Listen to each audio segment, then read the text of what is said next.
और आगे बढ़ते हुए आपको बताएंगे कि उर्दन में अमरीकी फौजी अड्डे पर ड्रोन हमला, 3 फौजी हलाक और 25 जख्मी हो गए।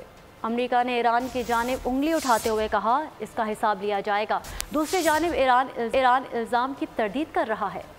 उर्दन में नामालूम ड्रोन आया, अमरीकी फौज को निशाना बनाया। हमले में 3 फौजी मारे गए, 25 जख्मी हुए। गजा में इसराइली जारियत के आगाज के बाद से मशरिक़ वुस्ता में ये अमरीकी फौजियों की हलाकत का पहला वाक़या है।